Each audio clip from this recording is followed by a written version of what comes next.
Paris s'ouvre après-midi à des autres lieux. Eden Léon qui sortit en manifeste. C'est bien ça? Oui, en manifeste. On aurait dit en livre, mais on croit que ça aussi en manifeste. À corps et à cri. Expliquez-nous toute bagaille là, sans bon nous toute bagaille là, parce que faut que c'est mon à l'acheter. C'est mon à l'acheter. Moi qui explique nous toute bagaille là, et puis nous, une bonne nouvelle. Moi, je fais un gros travail pour Martinique. Pour mon Martinique gagner un livre là, m'a dit nous ça à la fin, pour nous arrêter jusqu'à la fin. D'accord. Accord et écrit, c'est un manifeste, puisque chapeau titre là, c'est manifeste contre le viol. Moi, c'est un président d'association Cap Défense Droits Femmes, qui est UDFE, Union pour la défense des femmes et des enfants, qui existait depuis 2014. Donc, livre Salam, moi, prend 5 années pour m'écrire. Et pourtant, il n'est pas volumineux. Hein. Moi, je prends 5 années pour m'écrire parce que moi, télé écrit un livre qui pas une colère, mais qui a un message. Un manifeste, c'est un message et c'est une façon pour dire stop à quelque chose. Donc, moi, écrit sur sujet violence faite sur femmes, sur viol, pas seulement parce que moi, c'est un président d'association Cap Défense Droits Femmes, mais parce que moi, vive ça. C'est un roman autobiographique. OK? Donc, en 2012, moi, j'étais parti à louer tonton moi, frère maman moi, qui vivent dans les États-Unis, dans New Jersey. Et moi, j'étais allé pour me faire Noël, la Noël avec eux, et puis pour me tourner en France. À l'époque, moi, j'étais 26 l'année, et puis moi, j'étais fait accoucher d'un premier petit bonhomme moi, qui était 4 mois. Donc, c'était une façon pour moi plus faire connaissance avec la famille, bon, maman, puis c'est moi de connaître trop, pour profiter de la Noël là. Quartier résidentiel, pavillon, chaque maison individuelle. Donc, les moi arrivé en côté, moi, nous, au sens d'orientation pourri, moi, toujours qu'à prendre des repères. Donc, ils ont mené moi visiter quartier là, visiter centre commercial là, et puis, ils dit, moi, bon, mon aux États-Unis, il n'y a pas de génitant, l'accueil, ok, du bon, moi, quand ils mènent visiter après travail, etc. Donc, ils dit, moi, week-end là, quand ils mènent moi visiter. Moi, resté 2 jours. Plus Bokaïlan. Et puis le lendemain, l'aide maman elle a fini. Moi, je dis moi qui a acheté l'aide et puis ils ont 4 téléphoniques. À l'époque, c'était les 4 prépayés. Pour moi crier papa moi qui t'avait en Haïti à l'époque. Et puis moi j'ai juste traversé la rue là. Et puis madame tonton m'a expliqué moi qui boit pour moi faire pour me traverser la rue là pour m'acheter l'aide là pour maman là. Et puis moi pas savais si c'était un monde qui était qu'à suivre moi la veille, moi t'ai visité Kratia puis moi nouvelle. Moi traversé la rue là et puis moi acheté lettre là, moi traversé à juste à côté, moi acheté 4 prépayants et puis les m'a pris traverser un bourg garé en l'auto en face moi, il a attaqué moi avec un couteau et puis il dit me gagne attention, il fait m'entrer en l'auto à 2 forces, un kidnapping hein, c'est ça puisque dans toute charge qui est tenue contre lui, c'est enlèvement et viol. Donc, il fait moi monter l'auto là, et puis il démarrer, et puis moi pensais, moi dit non, moi non rêve ou bien moi non film, ça veut pas possible. Première fois, moi sorti tout seul dans un pays, juste c'est comme si moi était sorti de la Malbo la savane là. Et puis, mon était là comme si était là préparé, programmé, qu'à attendre moi, de l'autre côté, Larry là. Donc, il m'a forcé à rentrer dans la voiture, et dans la voiture, j'ai eu une force en moi qui m'a dit de parler, donc j'ai commencé à dialoguer avec lui. How are you? Mon anglais était, tu sais, quand t'as la peur, en fait, tu peux pas parler d'autres langues que ta langue maternelle ou autre chose. Mais j'ai essayé de lui parler, mais il c'est en blanc, c'est en nègre? Black américain, 25 l'année. Et puis, moi, il mène moi un côté, il bloquait toute l'auto là, moi, qui a dit, OK, moi, qui est mort là. Puis c'est mon nom d'Oulinizam, déjà, il prend ton couteau là pour monter l'auto, oui, il kidnappe, il dit, OK, si c'est un monde qui allait en prise d'or ou autre, moi, qui est mort là. Et puis, il arrive au côté, il gare 4x4 li, et puis, toujours, il fait me descendre qu'on coupe, parce qu'il connaît le quartier, li. Il fait me descendre qu'on couple, et puis, il toujours couteau à nan 2 mois, il nan 2 mois, et puis, moi, dit, si moi crier, peut-être qu'il est fusillé, moi, parce qu'il dit, les âmes, donc, m'a coopéré, pour le pas tuer, moi. Donc, jusqu'à ce qu'il arrive au côté avec moi, il pousse ma tête, et puis là, moi, dit, moi, fait que gonti mon 4 mois. C'est là, moi, gon force qui dit, moi, entrer en conversation avec elle, peut-être qu'il est tué, oh. Moi, dit, moi, un bébé 4 mois, moi, fait que ça te font césarienne, 4 mois. Seulement. Il dit, moi, I don't want to hurt you. En anglais, that mean, je veux pas te blesser. Puisque comme le couteau est là, pendant tout le parcours, vers le petit parc où il m'a amené un peu reculé, le couteau est toujours là, sous ma gorge. Donc je me dis, OK, je lui parle, je dis, j'ai un enfant de 4 mois, parce que je fais que penser à mon bébé qui est à la maison. I don't want to hurt you. Et puis il me pousse par terre, là, j'ai dit, OK, je vais mourir, là. C'est le plus gros traumatisme pour moi, c'est en premier lieu, j'ai pas pensé au viol. Je me suis pas dit que c'est un prédateur sexuel, c'est un violeur. J'ai dit non, le mec il va me tuer là. Puis après, quand j'ai compris qu'il allait me violer, c'est quand il m'a pas demandé d'argent, il a pas fouillé mon sac, on agresse quelqu'un pour un but. Exact. Peut-être que oui, j'ai peut-être quelques attirances, je sais pas, mais on va pas attaquer quelqu'un dans la rue sans but. Soit c'est pour voler de l'argent, soit c'est pour violer, mais il y a toujours quelque chose qui fait que...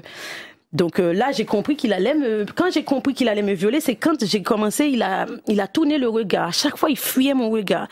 Il a commencé à me brutaliser, à me pousser par terre, à me tenir par la cicatrice de ma césarienne. J'ai dit, no, you hurt me. I don't want to hurt you, but you hurt me. Et là, il a dit, non.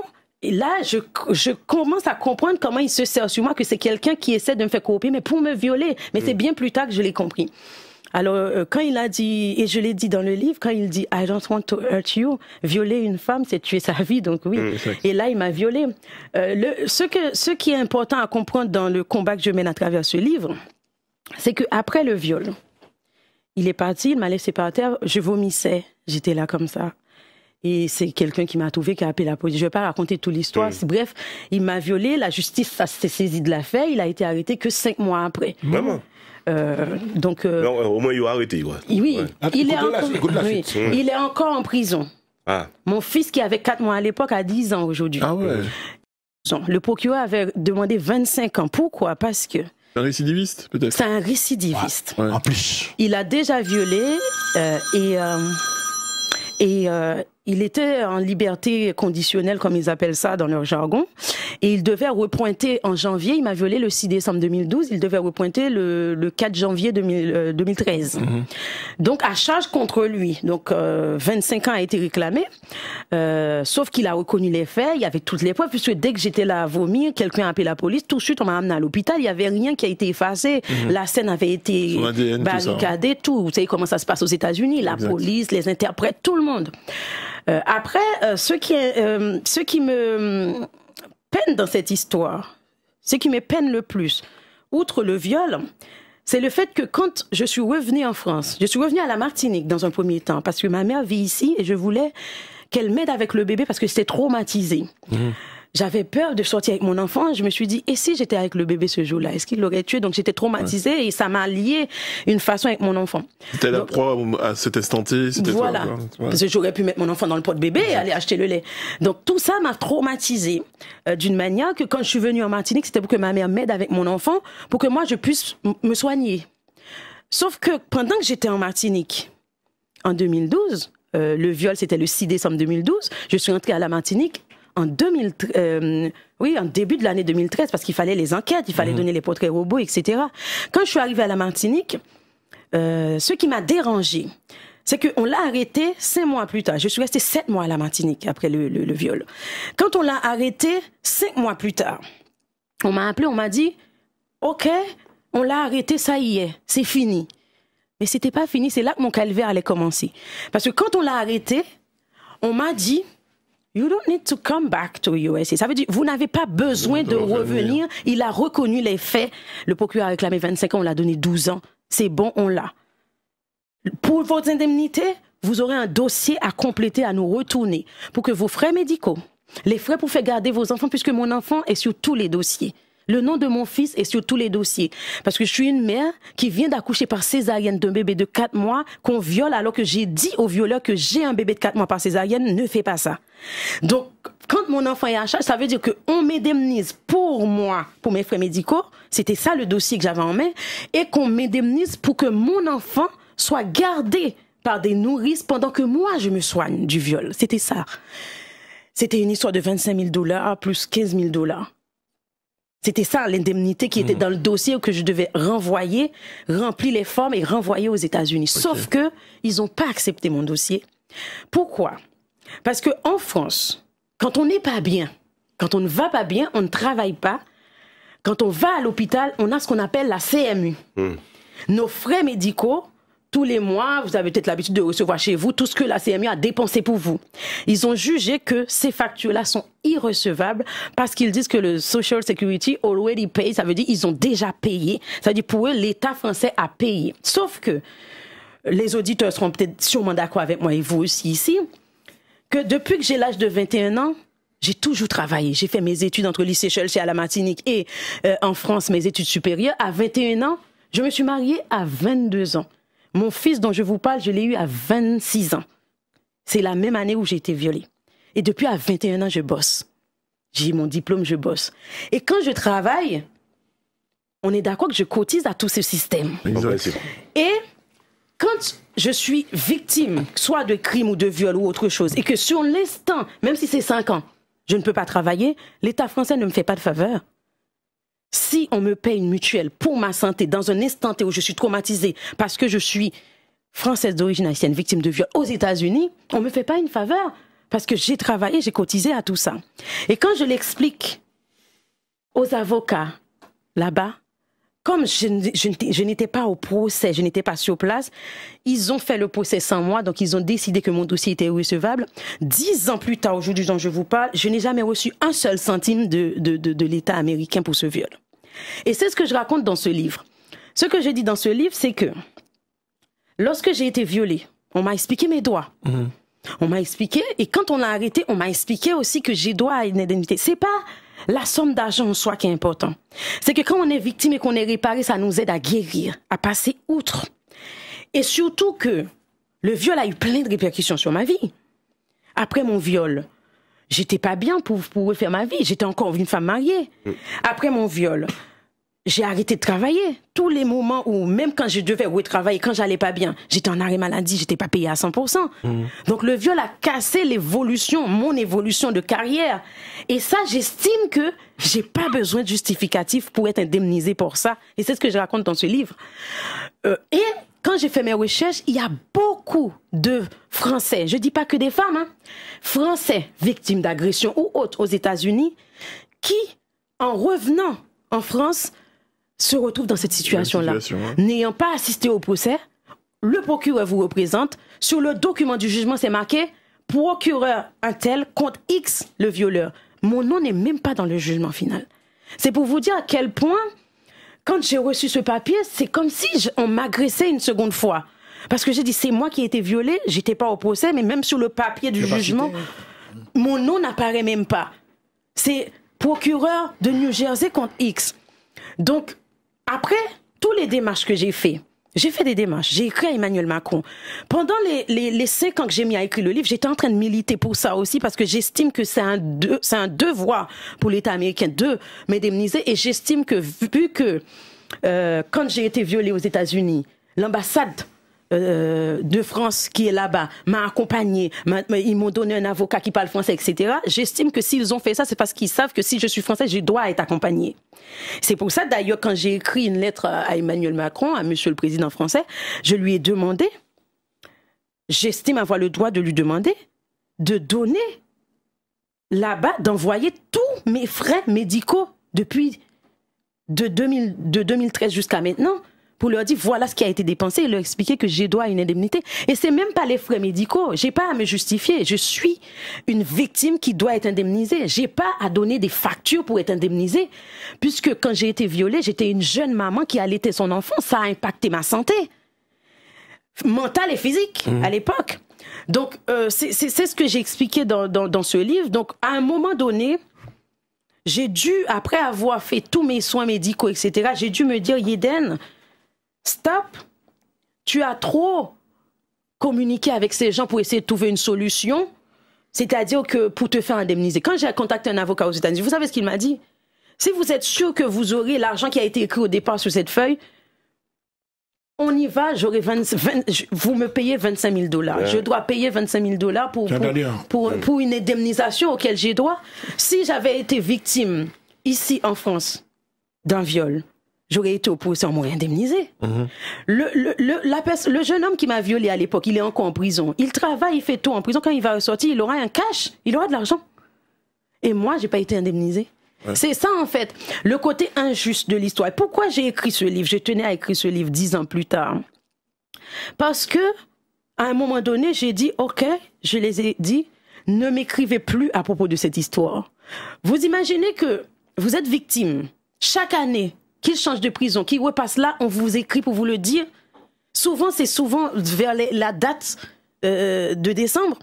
C'est-à-dire, on vous rappelle tout le temps quelque chose, mais l'essentiel de ce que vous demandez, c'est-à-dire n'ayant pas assisté au procès, d'être reconnu en tant que victime. Parce que la somme n'importe peu en soi, que ce soit 10 000, 15 000. C'est une reconnaissance et chaque victime qui m'écoute peuvent vous le dire. Quand on est victime, on a besoin de cela. C'est pas l'argent en soi qui compte, hein. C'est que ce soit écrit sur un papier et quelqu'un dise qu'elle a été réparée. Et c'est ce que j'ai pas eu et c'est ce que j'ai dit dans ce livre, c'est-à-dire que à un moment dans ce livre, je l'explique également.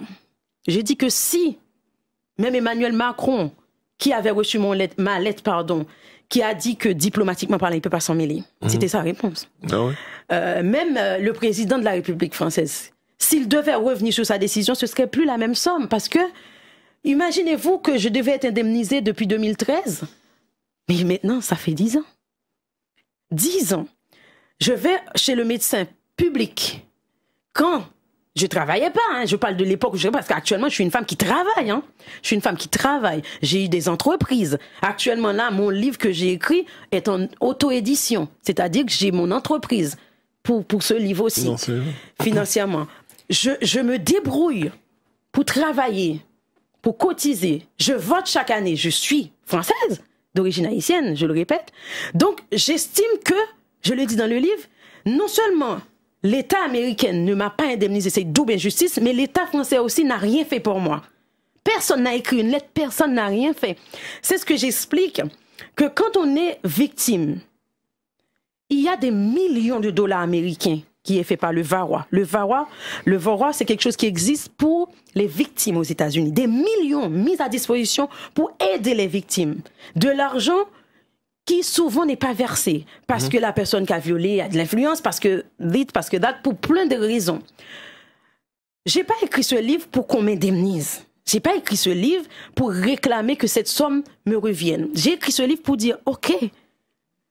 Ce livre sera traduit en anglais d'ailleurs bientôt pour dire, OK. You don't care, I don't care. Vous vous en fichez, je m'en fiche. Maintenant, je vais parler, je vais rendre mon histoire publique. C'est tout. Puisque tout ce que j'ai fait dans le secret depuis 10 ans n'a rien donné. Les lettres que j'ai écrites en privé, puisque même quand j'étais en France à l'époque, animatrice de radio, à l'époque, j'ai animé à la radio en France, j'ai jamais parlé de cette histoire publiquement. C'est quand j'ai vu qu'on piétine mes droits en silence que je décide, quitte à devenir personnalité publique, de rendre publique mon histoire, tout simplement. Pourquoi? Parce que demain, vous aurez une femme qui va aller aux États-Unis, qui va peut-être vivre la même chose que moi, qui ne saura pas que une fois que tu laisses le territoire, on va bafouer tes droits. Une femme va peut-être être victime là-bas, on va lui dire, you don't care. OK, you need to come back, come back. Elle va revenir en France sans savoir que c'est le pire erreur. C'est une erreur de revenir en France quand on a été victime sur le territoire. Si je le savais, si c'était à refaire, je resterais aux États-Unis avec mon fils. Puisqu'on m'avait proposé la nationalité américaine, quand on est victime, on a le droit à la nationalité. D'accord.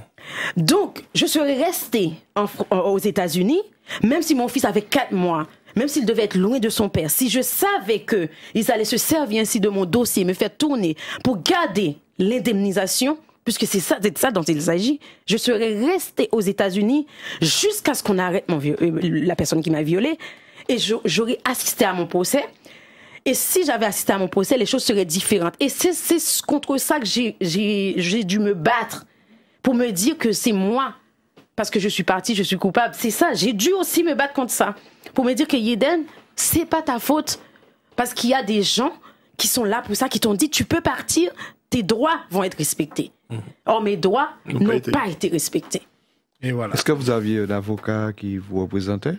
En fait, aux États-Unis, quand la personne plaide coupable, il n'y a pas besoin. Le procureur te représente et dit que vous avez fait ça, une touriste qui était ici, une touriste française, parce que c'est comme ça. Hein. L'histoire est sortie dans les journaux à New Jersey, c'était écrit comme ça, une touriste française a été agressée, etc. C'est comme ça qu'ils l'ont dit, qu'ils l'ont expliqué. Il a plaidé coupable. Je vomissais par terre, le mec a appelé, j'ai dit someone just arrest me. La police était là. Mais je ne comprends pas, il y a une ambassade française aux États-Unis. Ouais. Tu n'as pas vu là. À quel moment il est entré en G lui-même? En fait, une fois que moi, c'est à Manhattan après, puisque j'ai dû laisser New Jersey, je suis restée un petit moment à Manhattan et j'ai été encadrée par l'ambassade de France à Manhattan qui m'ont donné des personnes anglophones. des avocats, des personnes pour m'expliquer en fait, parce que j'étais pas rassurée. Je me disais que ok, à chaque fois que je reviens à New Jersey, et s'il est dans les parages, parce que je me sentais qu'il pouvait encore m'agresser. C'est un sentiment qu'ont les victimes en général. Et quand je revenais à New Jersey pour les portraits robots, les auditions avec les FBI, etc., je revenais tout le temps à Manhattan. On m'a dit ok, on va me donner une équipe plutôt à Manhattan pour m'aider. C'est-à-dire que les premiers gynécologues, les premiers médecins qui m'ont vu, c'était des médecins de l'ambassade de France à Manhattan. Francophone. Le constat le viol même, c'est eux qui l'ont fait. Non, après. Ouais. Une fois que les premiers... Parce que quand tu es agressé, il y a les premiers médecins tout de suite, avant que tu te laves, que les preuves partent. Ils te mettent dans une chambre bleue et on prend toutes les preuves. Après, une fois que le FBI est sur le coup, après, ils ont plus besoin de moi, ils ont pris tout, ma déposition, etc. Je pouvais pas rester à New Jersey parce que je me dis, il est pas encore arrêté, je me sentais pas en sécurité. Je suis revenue à Connecticut parce que j'ai de la famille là-bas.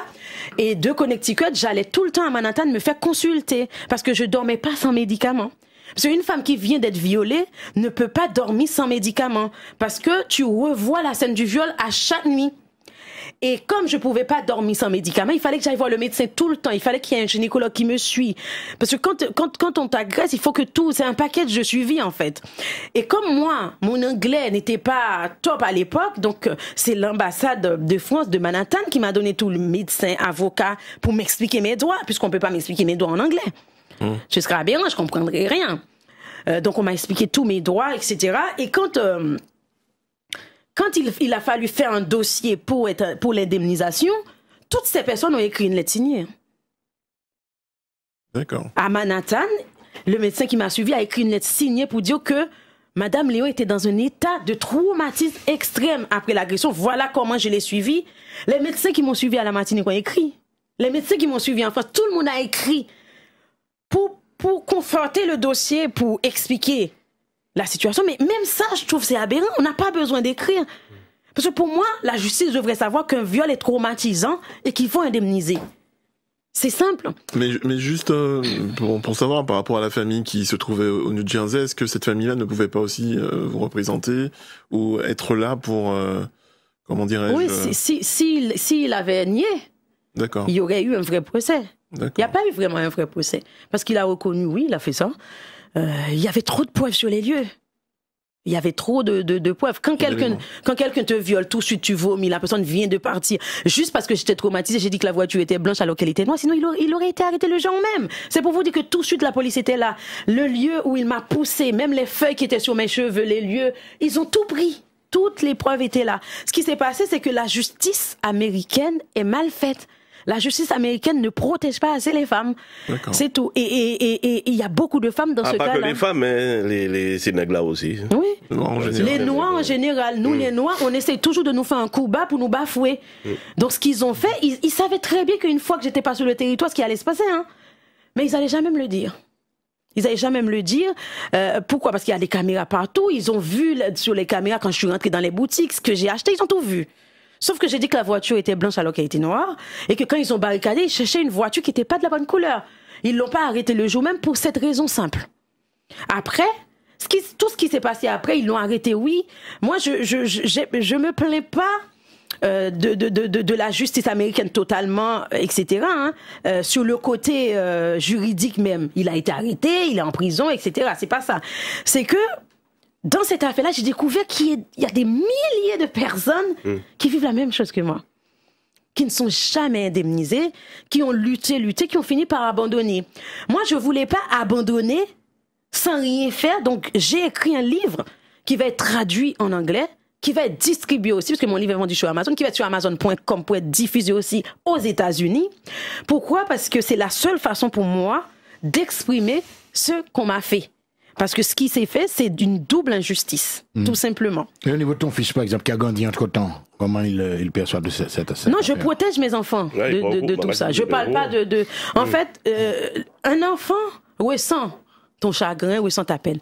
Mais moi, je dis tout le temps, je suis une femme haïtienne. J'ai une force en moi. C'est-à-dire que mon enfant ne m'a jamais vu en train de pleurer pour dire maman tu pleures, pour que j'ai à lui dire que j'ai été victime de ça. J'ai fait en sorte que mon fils grandisse de la meilleure manière, qu'il aille dans les meilleures écoles. Et qu'ils savent ça. Oui, Ah oui, le livre à la maison par exemple, le livre, oui. l'enfant. Non, il est interdit. Je lui interdis de lire le livre. Il a que 10 ans. Je veux pas. Ah ouais, Même ma mère n'arrive pas à lire mon livre. Ma mère a mon livre dans sa bibliothèque, elle n'arrive pas à lire. Les personnes qui m'aiment en général achètent mon livre par symbole pour participer à cette action que je fais qui est importante pour moi. Mais mes sœurs, mes frères, ma mère, mon père, ils peuvent pas lire mon livre parce que le livre est dur. Le livre est dur. Une personne qui est victime aussi va lire ce livre. Par contre, une personne qui a été victime d'agression, de violence dans sa vie va lire ce livre. La personne va avoir un message, parce que mon livre n'est pas que plainte et lamentation. Mon livre, c'est un message d'espoir pour dire aux femmes qui sont victimes de viol, vous pouvez aller au-delà de ça, parce que quand on est victime, on est dans des phases. Et le livre aussi a un message pour les personnes les entourages des victimes. Parce que j'ai beaucoup entendu quand j'ai été, après mon viol, 2 ans, 3 ans après, ah, Yéden, ou encore dans ça, ah, on y a enfant pour élever, hein, ah, faut tourner la page, hein. Quelqu'un qui dit ça n'a jamais été victime d'agression. Quand tu es victime d'agression, tu dois passer par l'étape. J'ai passé des années à m'habiller qu'en noir et marron pour ne pas que les hommes jettent un œil sur moi. Pourquoi? Parce que si un homme m'interpelle dans la rue, pour moi, c'est un agresseur potentiel. Pas que tous les hommes soient des violeurs, mais c'était comme ça que je me sentais à l'époque. Donc, les familles des victimes, pensez à vos mots parce que vous n'êtes pas dans leurs chaussures. Il faut les laisser passer leur étape. Il faut passer l'étape de victime, se sentir victime. Il ne faut pas rester dans la victimisation. Il faut passer par la résilience, par la cicatrisation. Aujourd'hui, j'estime que je suis dans la cicatrisation. Grâce à ce livre. Grâce à ce livre. Tu as connu également la collaboration associative. Tu as vu des gens, tu te promènes, tu fais des conférences, etc. Est-ce que tu as senti un soutien de ce côté-là au moins? Oui, c'est-à-dire que c'est de ça que je parlais quand je disais que mon fils ne l'a pas ressenti parce que j'ai fait en sorte de le mettre dans une bulle. Pendant des années, j'ai animé une émission de radio en France qui s'appelait Paroles de femmes. Je recevais des femmes victimes de viol et d'inceste et personne ne savait que j'ai moi-même été victime. Parce que j'ai pu refouler ça, parce que c'était peut-être une manière pour moi de faire des actions. Mais j'ai refoulé mon histoire à moi parce que j'étais pas prête à rendre mon histoire publique. Aujourd'hui, si j'ai écrit ce livre, c'est parce que je suis prête à rendre ce qui s'est passé public. Pour mettre en garde aussi certaines femmes qui peuvent aller aux États-Unis et être victimes de ce qui peut vous arriver. Si vous êtes victime, si vous avez la possibilité de rester aux États-Unis, restez. S'il y a un procès en cours, on vous dit de partir, ne partez pas. Restez, assistez à votre procès. Là, j'en nous presque fini. Nous allons s'ouvrir Yéden Léon qui racontait nous péripéties trappées aux États-Unis. Macron pas répondu nous alors. Non, il a répondu, il a dit que... Oui, il a dit que diplomatiquement... Oui, son secrétaire sûrement. Mais moi, c'était plus... C'est quand tu essayes de te battre face à... Quand il s'agit de la justice, quand il s'agit de la paperasse, déjà, je déteste la paperasse, et quand il s'agit de ces choses-là, et que tu as l'impression de foncer dans un mur, tu as l'impression de porte bois, porte en fer, porte en bois, pas qu'à goumer. Et quand tu vois même... Les associations en France, j'en ai contacté plein, ils m'ont dit c'est vrai que le fait que les factures sont comme ça, c'est leur système, ils peuvent pas aller contre leur système. C'était tellement compliqué que je me suis dit ok, je vais pas arrêter de me battre pour autant, mais je vais arrêter de réclamer une somme qui me dit que j'aurais pas dû avoir à réclamer, je vais écrire mon histoire. Je vais mettre un pied moins dit dans plat. Je vais supposer c'était en français, en l'autre français. Ça pas de même bail là. Parce que déjà, souvent, ça a fait, hein. Et il y a un gros bataille qu'a fait, en France. Tout ça. On attend les ministres qui parlent, les ceci, et ça a aussi un mauvais image, pays à côté où aller, et puis, un monde, soit en français, ils ont agressé, ou bien, soit ils ont violenté, et barré comme ça. Et pour, c'est bizarre, moi, pas tant ça parle les pièces côté, oui, c'est-à-dire, quand je parlais de mon histoire, j'avais l'impression, je me rappelle que j'avais écrit au ministère de la Femme en France. On m'avait fait appeler par des intervenants. Qu'est-ce qu'ils m'ont proposé? Ils m'ont proposé de rendre tous mes frais gratuits à vie. Mais je m'en fous de ça. Je m'en fous de ça, de rendre mes frais. Je travaille. J'ai 5 diplômes différents. Je parle créole, français, anglais, espagnol. J'ai plein de potentiel. J'ai pas besoin qu'on me fasse de la charité. J'ai besoin qu'on reconnaisse par un document quelque chose. Ouais. Messieurs, tout de table pour vous. Mais est-ce que tu as une impression, justement, comme Paulo te disait, qu'il y avait une connotation raciste dans tout ça aussi? Moi, mon impression, je l'ai dit dans le livre, que si j'étais fille de X, Exact. ça aurait été différent. Parce que fille de X aurait dépensé son argent, serait rentrée aux États-Unis, aurait dit repasser la main sur ce dossier. À fille de X et l'argent. L'argent, fille de personnes riches, ça aurait été complètement différent. Je parle de personnes influentes, etc. J'en suis sûr que ma lettre aurait eu une autre réponse et on aurait regardé mon dossier différemment. Actuellement, livre là est sorti, qui apparaît pour nous acheter, qui lit, qu'à espérer. Et attends, en ce moment-là, parce que vous bien raconter nous et Makadou, le bravo pour force là d'avoir venu raconter nous ça ici après-midi. Comment on aura senti quoi là actuellement? Franchement, après l'émission, tu as rappelé dire après l'émission, parce qu'on l'a dit tout sorti. Bien sûr. Oui, j'ai dit tout ce que j'avais à dire et surtout que j'ai fait plusieurs émissions en France aussi sur d'autres médias. Il y a un média français qui a même écrit un article papier sur moi, sur le livre, sur l'histoire. C'est qu'en fait, c'est la première année. Cette année, c'est la première année où je me sens différente face à cette histoire. C'est-à-dire que tous les ans, en décembre, même s'il y a des années qui sont passées depuis, mais je repensais à la situation. Mais cette année, le fait que je sois dans la promotion du livre et que le livre, quand le livre venait de sortir, pour vous dire clairement à cœur ouvert, quand le livre venait de sortir, je lisais, c'est comme si j'étais en miroir face à ma propre histoire. Je me sentais vide. 5 ans à travailler sur un projet, à écrire, à désécrire, à effacer. Et quand le livre est là, comme chaque artiste, quand tu travailles sur quelque chose artistiquement, tu te retrouves face à ça. Après, tu as l'impression d'être vidé. J'avais l'impression que l'air pouvait m'emporter. Et j'avais l'impression d'être vide. J'ai pris 7 mois sans être sur les réseaux sociaux pour me refaire, pour me sentir mieux reconnecté. Est-ce que tu es prêt à rendre cette histoire publique? Même si le livre était sur Amazon, 50 exemplaires vendus, j'étais encore dans les vapes de l'histoire. C'est en août 2022, je suis revenue sur les réseaux avec le livre. On est déjà à 600 exemplaires vendus sur Amazon. On est déjà à 600 exemplaires vendus, puisque j'ai fait que 5 mois. Ça fait 5 mois que j'ai fait la promotion sérieusement du livre. Puisque quand le livre est sorti, je l'ai laissé sur Amazon, je ne m'en suis pas occupée. Ça fait 5 mois que j'ai repris vraiment les événements, les ventes signatures. Mais en août 2022, j'ai repris un petit peu sur les réseaux sociaux. On est à 600 exemplaires vendus. Yeden, merci un peu de l'argent nous bout et puis finissez l'émission. Ah oui, j'avais dit que j'avais une bonne nouvelle, c'est que le livre sera bientôt dans une librairie. Ici. En Martinique. Je ne donne pas le nom pour l'instant. Pas de problème. Et depuis là, on va te nous au courant. D'accord. Fanfan Tchéberet. Merci. Force et puis courage. Merci, ces oranges là. C'est pas moi seulement. Pourtant, il m'a espéré. Non. C'est la Saint-Valentin. Ah, c'est si madame veut. Ah ben oui, non. Si madame veut. Si Michel et Lionel. Si madame. Ah ben on va faire le partage. On va faire partage là. Merci en pile précaution de carré s'ouvrir. Yeden Léon, m'a rappelé les autres, il sortit en manifeste en livre. Il a crié accord et a crié.